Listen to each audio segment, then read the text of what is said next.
In the silence between wars, there are shadows deeper than battlefields.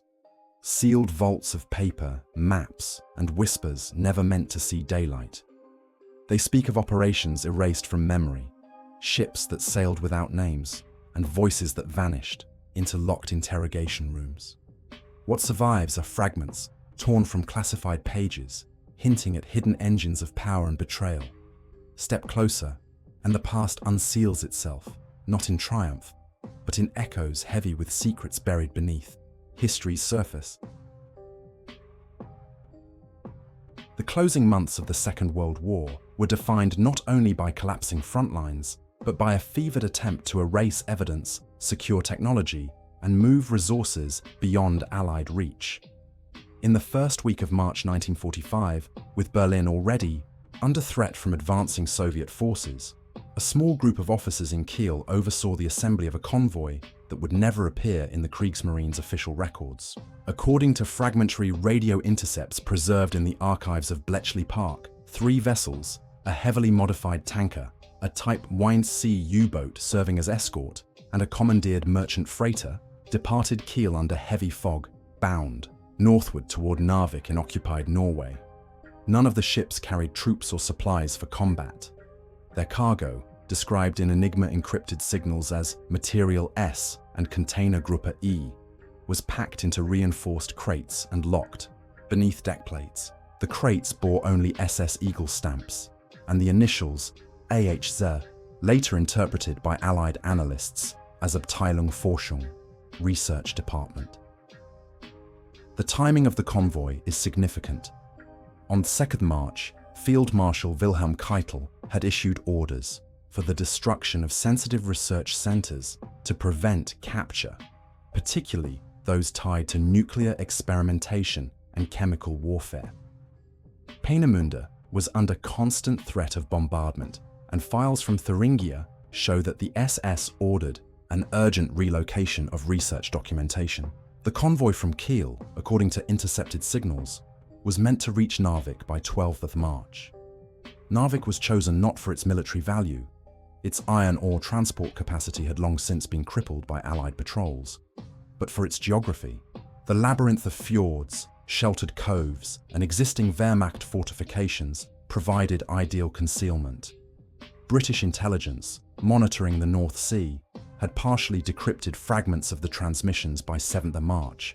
Analysts at Bletchley Park flagged references to Project N and Nordlager. However, a simultaneous burst of Luftwaffe traffic suggested heavy U-boat concentrations in the Bay of Biscay. Bomber Command, short on reconnaissance aircraft and pressed by Eisenhower to focus on the Ruhr, diverted patrols southward. The Kiel convoy sailed northward, unchallenged. By the time destroyers of the Royal Navy's 10th Flotilla probed the approaches to Narvik on 14th of March, the convoy had already disappeared into the fjords. Norwegian resistance reports from the Narvik sector describe unusual movements that month. German trucks moving at night, heavily guarded rail transfers from the port inland, and explosions echoing from mountainsides where no known quarry existed. Decades later, in the 1970s, Norwegian army engineers mapping abandoned Wehrmacht tunnels in the Rombaksfjord region stumbled upon sealed blast doors, reinforced with steel and concrete, far beyond typical field construction. These sites, filed under anomalous structures in NATO archives, were left unopened due to political concerns during the Cold War. Declassified British files revealed that the disappearance of the Kiel convoy remained a subject of investigation long after the war. A 1952 SIS report labeled Most Secret summarized interviews with captured Kriegsmarine officers. Several mentioned an operation known as Eisenkiste, the Iron Chest, coordinated by the SS Sicherheitsdienst in EE, concert with the Kriegsmarine. Its purpose, to transport sensitive materials to a secure remote depot where they could either be retrieved post-war or permanently hidden. When pressed, the officers claimed ignorance of the cargo, though one described the crates as heavier than any munitions and sealed with lead. The mystery of the Narvik tunnels deepened in 1965, when Norwegian miners accidentally broke through into a sealed shaft near Bjørkvik. Inside, they found rusted equipment of German origin, waterlogged crates, and fragments of documentation bearing the insignia of the SS Ahnenerbe, the institute responsible for ideological and scientific projects under Himmler. The Norwegian government sealed the site within weeks, citing safety concerns. NATO's Supreme Headquarters, Allied Powers Europe, SHAPE, issued instructions that the find was to remain classified under Cold Storage Directive 91, citing potential geopolitical sensitivities. It is notable that Narvik was also a focal point for Allied Soviet tensions. After 1945, Soviet intelligence made repeated inquiries into German activity in the region, particularly regarding rumors of hidden depots. In 1947, Norwegian counterintelligence observed Soviet trawlers conducting detailed surveys of the fjord seabeds under the guise of fishing operations. A declassified CIA memorandum from 1951, titled Soviet Interest in Narvik Caves, concluded that Moscow suspected the existence of wartime caches containing either advanced weapons research or gold reserves siphoned from occupied Europe. The fate of the Kiel convoy remains unresolved. Naval records confirm the destruction of many Kriegsmarine vessels in those final months, but the merchant freighter and its escorting submarine were never officially recorded as sunk. Post-war shipwreck surveys in Norwegian waters have located numerous scuttled craft, yet none match the descriptions given in the Bletchley Park intercepts. The containers marked Material S were never recovered. Some historians argue that the convoy carried documentation for the Reich's nuclear program, particularly as German uranium shipments were known to have been redirected in early 1945. Others believe the cargo consisted of gold and art intended to fund an SS underground network. The truth may be more complex. Fragments of surviving correspondence between SS General Hans Kammler and the Kriegsmarine reference a northern vault intended for post-war exploitation. Kammler, who disappeared in May 1945 under contested circumstances, oversaw many of the Reich's most secret technological projects. What endures are the unanswered questions. Why did the convoy vanish without trace in one of the most heavily monitored seas of the war? Why were the tunnels near Narvik sealed with such care? And why did NATO classify post-war discoveries in the region for decades, long after the political stakes had supposedly faded? The answers lie not in battle reports or victory parades, but in the shadows of a convoy that sailed under silence, carrying cargo that the world was never meant to see. In the spring of 1945, as the Allies prepared to crush the last remnants of Nazi Germany, planners at SHAF, Supreme Headquarters Allied Expeditionary Force, worked feverishly on Operation Eclipse, the codename for the occupation of Germany and the seizure of strategic sites before the Soviets could reach them. The operation's maps, dated March 1945 and circulated among Eisenhower's senior staff, showed detailed plans for the seizure of Bavaria, including Munich, Berchtesgaden, and Garmisch-Partenkirchen. But within these documents lies a conspicuous omission: a small grid of coordinates east of Garmisch, marked only with the cryptic initials ZZ. Later investigators would discover that this deliberate erasure concealed the existence of a detention site holding Soviet prisoners whom the Nazis never intended to return. The first hint of this hidden chapter emerged in April 1945, when US 7th Army forces entered Munich. Among the thousands of captured files was a folder marked Sonderlager Süd, Special Camp South. The papers described a transfer of high-value Soviet prisoners, intelligence officers, engineers, and political commissars into the custody of the Abwehramt 6, the division responsible for foreign intelligence. The documents carried signatures from Oberst Walter Huppenkothen, an SS officer notorious for handling special detainees. According to transfer orders dated 19th of February 1945, 37 prisoners were relocated from Stalag 17A in Kaisersteinbruch, Austria, to a facility outside Garmisch. The purpose was listed as strategische Sicherung, strategic safeguarding. Yet when Allied occupation planners overlaid these records against Operation Eclipse maps, no such site appeared. War diaries of the US 103rd Infantry Division, which advanced through the Garmisch area in late April, make no mention of encountering a detention facility. Local German civilians questioned after the war recalled long convoys of trucks arriving under SS guard during February and March, but insisted that the buildings themselves were dismantled or camouflaged into the surrounding forest by the time American troops entered. The story grew murkier in the late 1940s, when fragments of correspondence surfaced in declassified CIA files. One memorandum, stamped Eyes Only, Berlin Station, 1948, refers to interrogations conducted in Bavaria on Category Red Soviet assets between April and June 1945. The cable makes clear that these interrogations were conducted not by the Army's Counter-Intelligence Corps, CIC, alone, but in coordination with British MI6 operatives. The identities of the prisoners are absent, replaced with initials. However, the context implies that these individuals were of immense intelligence value, possibly experts in Soviet cryptographic systems or defectors held in reserve for post-war bargaining.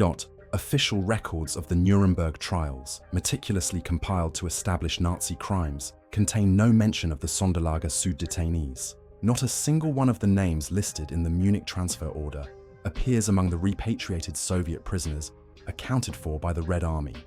In effect, 37 men vanished into the fog of 1945. The Soviet Union, when pressed by Western diplomats, refused to acknowledge their existence. Moscow's silence only deepened speculation that the prisoners had been absorbed into Western intelligence programs under assumed identities. This suspicion gained traction in 1963 when the West German Bundesnachrichtendienst, BND, compiled a restricted report titled Vergessene Gefangene, Forgotten Prisoners. The report, based on testimonies of former Abwehr clerks, stated that the Garmisch facility had been designed as a temporary holding site for special Soviet defectors, men whom the SS intended either to recruit into the German war effort or to bargain with after the inevitable collapse. The report named the site Lager Venedig, though this codename never appeared in surviving Nazi paperwork. The BND report was classified nur für den Dienstgebrauch, for official use only, and quietly shelved. By the 1970s, new evidence surfaced from US Army Signal Corps archives.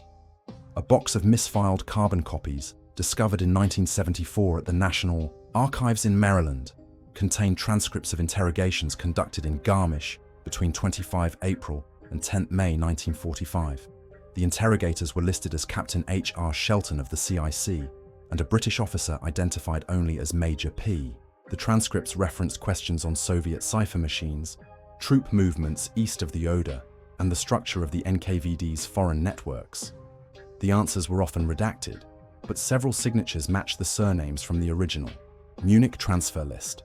The documents ended abruptly with a final notation: detainees relocated under Joint Directive 14-5. No record of Directive 14-5 exists in any Allied archive. The fate of the prisoners remains unresolved. Some researchers argue they were executed quietly to prevent diplomatic conflict with Moscow. Others suggest they were smuggled into Operation Paperclip-style programs, their Soviet identities erased, and their expertise absorbed into Western intelligence. A handful of Cold War defectors from the KGB insisted that Moscow knew of their disappearance, but chose not to press the issue publicly, fearing to reveal weaknesses in Soviet counterintelligence. In 1991, following the collapse of the Soviet Union, historians gained temporary access to the archives of the GRU, Main Intelligence Directorate. Among the files was a list of missing comrades from the war years. Several names matched the Munich transfer order, including Major Ivan Skobelkin, a Red Army signals officer last reported in Stalag 17th A. The Soviet entry notes his disappearance in March 1945 and marks him presumed liquidated by fascists. Yet the US interrogation transcripts from Garmisch contain a signature in Skobelkin's name dated 3rd May 1945, 3 weeks after his supposed execution. The Garmisch site itself has long since been obliterated. US Army engineers expanded their Alpine bases in the late 1940s, constructing new barracks and training grounds. Whatever buildings or bunkers once stood were bulldozed or buried. In the early 2000s, German researchers surveying the area with ground-penetrating radar detected anomalies beneath the soil near Oberammergau, rectangular voids consistent with bunkers or storage rooms. Permission to excavate was denied on the grounds that the land remains under NATO military use. Operation Eclipse was hailed as a success. Allied forces secured southern Germany before the Soviets, dismantling the Nazi war machine and setting the stage for occupation. Yet hidden in its margins lies a darker story. The story of prisoners who were transferred, erased, and quietly repurposed for a new conflict already taking shape. The 37 men of Sonderlager Süd never returned home. Their files remain, scattered, their fate buried in the classified directives of victorious armies that found use for enemies of yesterday in the struggles of tomorrow. The bombing raid of 17 to 18 August 1943, carried out by the Royal Air Force's Bomber Command, has long been remembered as a decisive blow against the German V-weapons program. Known as Operation Hydra, the raid struck Peenemünde, the Baltic research complex, where Werner von Braun and his team were developing the V2 rocket. Allied histories recorded the mission as a success, claiming that the attack crippled research, killed key scientists, and delayed deployment of Germany's most advanced weapons. Yet, hidden among the surviving reconnaissance photographs and declassified field reports, a more troubling story emerges. One suggesting that Peenemunde's destruction was only partial, and that much of its most secret research continued, undisturbed, deep underground. Reconnaissance imagery from the RAF's No. 540 Squadron, flown in daylight 2 days after the raid, contradicts the official narrative. While several surface facilities were flattened and barracks destroyed, analysts noted intact structures that never appeared in the RAF's target folders. A series of shadowed entrances along the western edge of the island, near the harbour of Karlshagen, hinted at underground hangars. A 1943 report by the Air Ministry's Scientific Intelligence Section, stamped Most Secret, described large reinforced chambers, possibly extending beneath dunes, not visibly damaged. For reasons never fully explained, this observation was struck out in the final draft circulated to senior planners. Captured German records from 1945 mention Anlage Süd, a designation for subterranean annexes carved into the chalk cliffs beneath Peenemünde West. Surviving engineering schematics from Organisation Todd, dated June 1943, confirm excavation of galleries capable of housing Flugkörperversuchsmuster, experimental aircraft prototypes. Allied assessments of the time dismissed these as paper projects, yet post-war Soviet archives tell a different story. A classified NKVD dossier, opened briefly in 1992, describes the transfer of Peenemünde scientists and their designs to Kaliningrad in late 1943, months after the supposed devastation. Among the names listed was Dr. Kurt Debus, later director of NASA's Kennedy Space Center, who in fact remained active in the Reich's program until its surrender. The absence of certain scientists from casualty lists puzzled Allied intelligence. Dr. Walter Thiel, head of propulsion, was confirmed, killed in the raid. Yet men like Magnus von Braun and Klaus Riedel, initially reported as dead, resurfaced months later at Mittelwerk in Thuringia. How had they survived strikes that allegedly destroyed the very buildings in which they worked? US counterintelligence, core reports from 1945, filed under Peenemünde Annex, conclude that a portion of personnel were relocated in advance of Operation Hydra. The implication is that the Luftwaffe and SS expected the raid, possibly tipped off through espionage, and safeguarded both personnel and experimental work by moving them underground. The most disturbing evidence arises from a set of documents, misfiled in the British National Archives, uncovered in 1978 by researcher John Costello, labelled simply Air Ministry Unregistered. The folder contained a memorandum from September 1943, noting unidentified power signatures detected by ELINT, electronic intelligence, flights over the Baltic. The signals did not match V1 or V2 test profiles. The memorandum speculated about alternative propulsion systems under evaluation. Marginal notes in the file mention Project Silbervogel, the suborbital bomber concept designed by Eugen Sanger and Irina Brett. Officially, Sanger's work remained theoretical, but the timing raises questions about whether Peenemünde hosted early trials of exotic propulsion far beyond the V2. By war's end, Peenemünde's surviving staff were scattered. The Americans swept up many under Operation Paperclip, the Soviets seized the rest. Yet, tellingly, Soviet records repeatedly refer to missing annexes at the site. General Ivan Serov of the NKVD reported in October 1945 that significant underground chambers at Peenemünde West remain sealed, possibly flooded by retreating Germans. Attempts to excavate them were abandoned after unexplained cave-ins. To this day, local residents tell of collapsed tunnels discovered along the coast, filled with rusting machinery and concreted passages leading nowhere. During the Cold War, Peenemünde remained a restricted zone under East German and Soviet control. Western analysts tracked unusual Soviet construction at the site in the 1950s, including heavy-lift cranes and secured perimeters, long after official rocket development had shifted elsewhere. NATO intelligence suspected the Soviets were attempting to recover or reconstruct abandoned German prototypes. A CIA cable from 1959, marked for DCI review, described rumors of a Peenemünde ghost project still active in Kaliningrad, staffed by German scientists who had never appeared in American custody.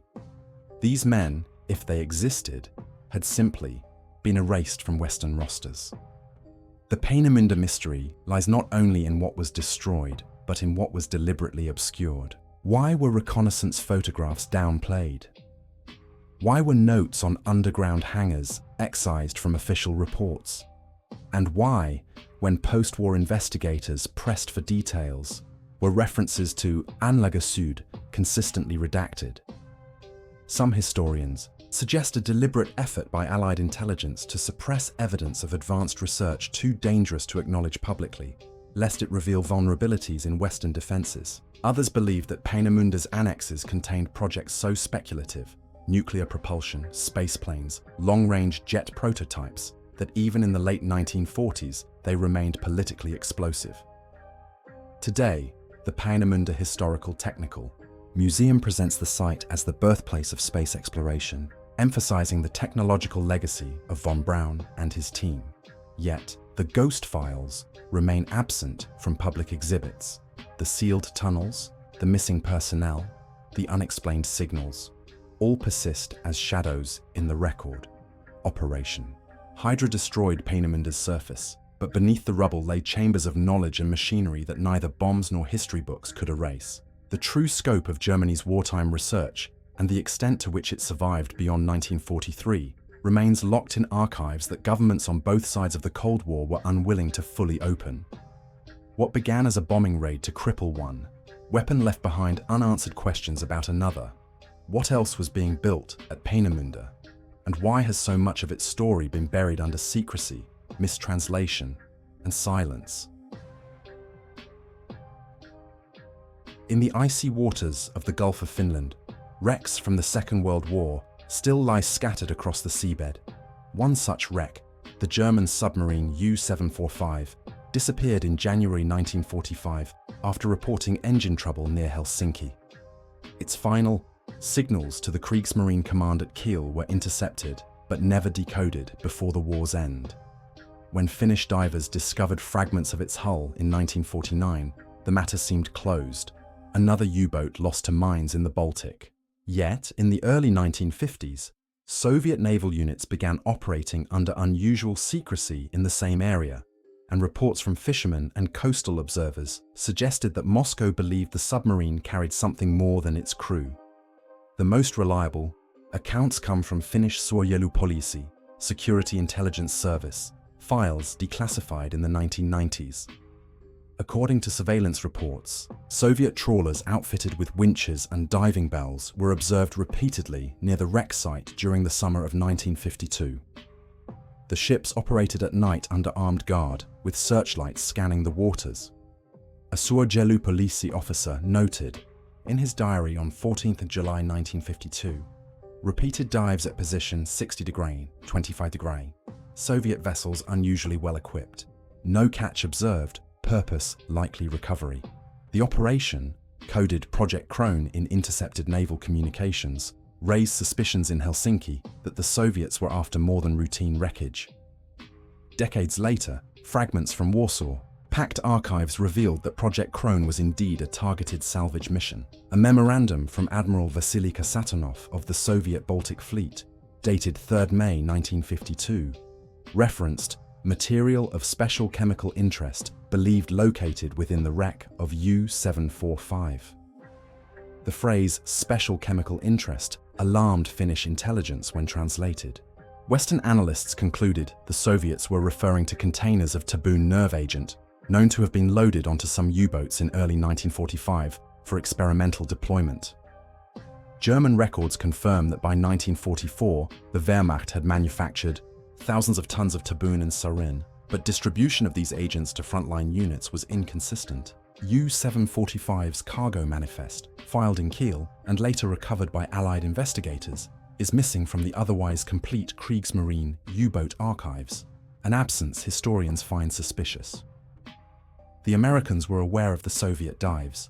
A CIA field report from Helsinki, declassified in 2007, describes covert photographs taken by Finnish agents showing barges offloading sealed steel containers from Soviet salvage vessels in August 1952. The containers were transported under heavy guard to Kronstadt Naval Base, then by rail toward Leningrad. The CIA report notes that containers appear consistent with German naval chemical munitions storage units. Yet the agency deliberately chose not to publicize the incident, fearing that open acknowledgement would fuel panic about chemical weapons proliferation and complicate Washington's already tense relationship with Moscow during the Korean War.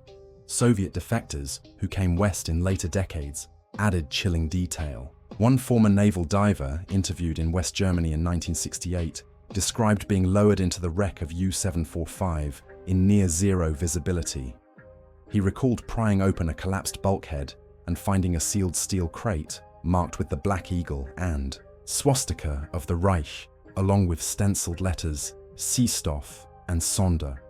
He said 2 divers collapsed after handling leaking liquid in the compartment, symptoms consistent with nerve agent exposure. The bodies of those men, according to his account, were buried at sea without ceremony. The defector insisted that at least 4 intact crates were recovered and transported to Soviet laboratories, where they were analyzed under the supervision of the NKVD's Special Materials Directorate. Why would the Soviets risk such an operation? One explanation lies in their relentless pursuit of parity with the West in weapons technology. While the United States and Britain captured documentation on German nerve agents in 1945, Moscow's own haul was incomplete. Access to live munitions would have given Soviet scientists invaluable data on the stability and potency of these compounds under real-world conditions. This theory is supported by a classified Soviet chemical warfare manual from 1954, later seized by US forces in Germany, which makes specific reference to German formulations recovered intact from the Baltic seabed. Project Krone remained unacknowledged throughout the Cold War. Finnish newspapers occasionally reported sightings of Soviet ships in restricted waters, but official government statements downplayed the activity. Only after the fall of the Soviet Union did fragments of the story emerge. In 1993, divers surveying the wreck of U-745 noted that several compartments had been deliberately opened with cutting torches, suggesting prior salvage. The same divers reported that certain structural elements had been removed entirely, consistent with the careful extraction of cargo rather than random damage. The Western response to these revelations was muted. NATO internal correspondence from 1994, later leaked, shows senior officials debating whether to disclose the suspected chemical recovery. One note from a British defense attaché bluntly states, "Disclosure risks public panic. Better to allow narrative of routine Soviet wreck diving to stand." The official record of U-745 remains unchanged. A lost U-boat, a routine wreck. Yet the classified files tell of something far more consequential. an underwater salvage that brought Nazi chemical weapons into the laboratories of the Soviet Union, shaping the Cold War arms race in ways the public never knew. The Gulf of Finland today is a graveyard of wrecks, many still containing wartime cargoes. The waters where U-745 sank are restricted, officially for environmental reasons. But for those who study the fragmentary trail of Project Crone, the restrictions serve another purpose: to keep divers and researchers from uncovering evidence of one of the Cold War's darkest inheritances. What was lifted from the seabed in 1952 remains hidden in Soviet-era archives, locked away under classifications that outlived the state itself, sealed in silence like the crates once pulled from the cold depths. When the Second World War ended in 1945, the United States launched Operation Paperclip, a program to bring German scientists and engineers to America in order to exploit their expertise in rocketry, medicine, and chemical research. Officially, Paperclip was transparent. Its beneficiaries included well-known figures like Wernher von Braun, whose work propelled NASA's Apollo missions. Yet beneath the public record lay a parallel effort, one that operated under far greater secrecy. Known only in fragmentary references as Operation Luster, this program targeted not engineers, but intelligence officers, cryptographers, and counterintelligence specialists who had served the Nazi regime. Their transfer to the Western Hemisphere was obscured, their identities erased, and their skills quietly repurposed for a new confrontation already taking shape: the Cold War.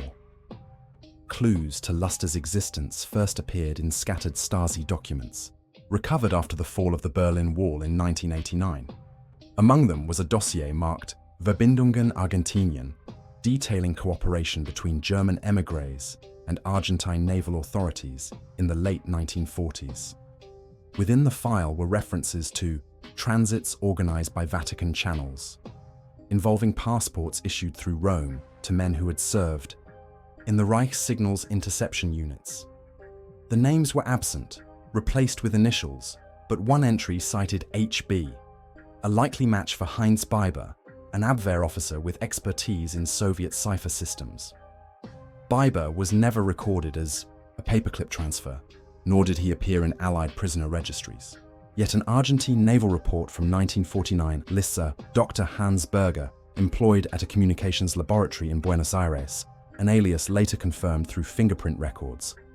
The Vatican's role in post-war escape networks is well documented, though usually in connection with fugitives fleeing to avoid war crimes prosecution.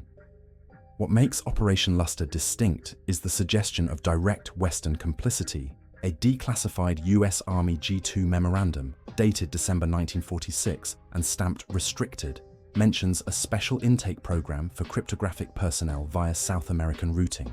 The memorandum notes that these transfers were not to be associated with Paperclip and would be managed under private commercial cover.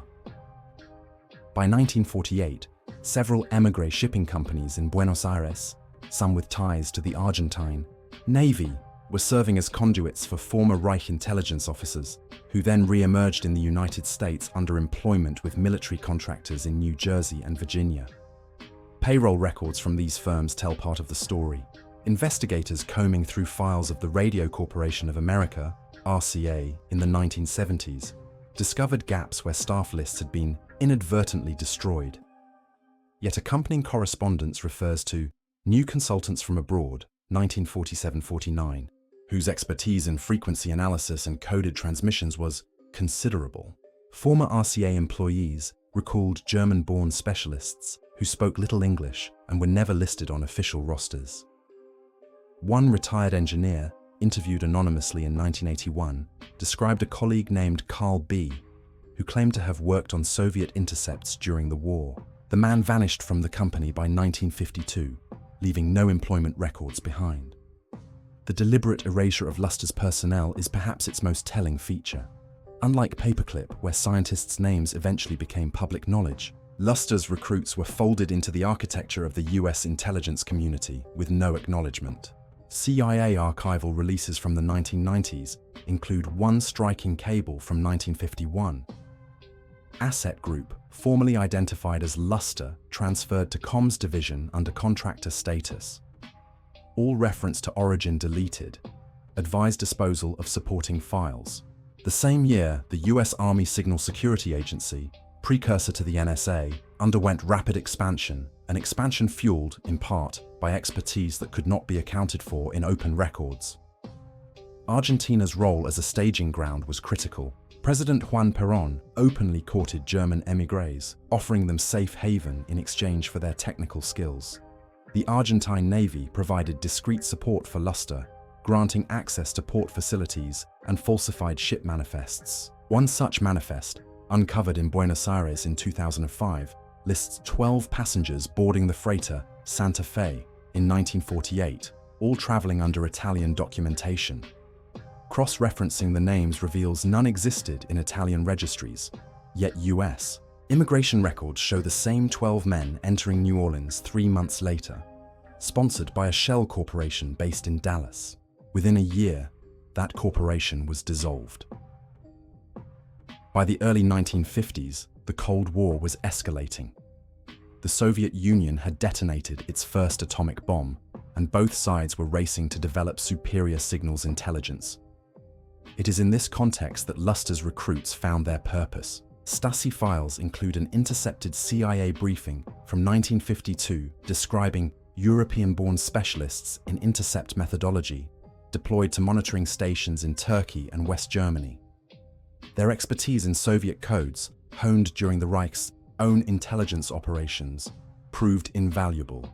Yet their existence remained absent from official paperclip narratives.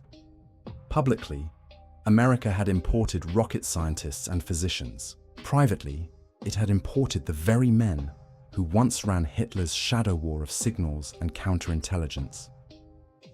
The most haunting detail of Luster is its deliberate invisibility. When congressional investigators examined Operation Paperclip in the 1970s, they encountered missing payroll files, incinerated transfer orders, and evasive testimonies from surviving officials. One CIA veteran, speaking off record to journalists in 1979, admitted, "Paperclip was the front window. Luster was the back door. The names you'll never find, because we never wrote them down." To this day, no official roster of Luster personnel has been released, and it is likely none ever will. Shadows of Operation Paperclip remain embedded in the fabric of Western intelligence. Communications techniques that emerged in the late 1940s, sudden leaps in cryptanalysis, and the quiet disappearance of certain émigrés from South America all point toward a classified migration never admitted publicly. Luster's recruits left no monuments, no NASA programs to celebrate their legacy. They worked in silence, their names erased, their origins denied. They were the hidden architects of the Cold War's invisible war.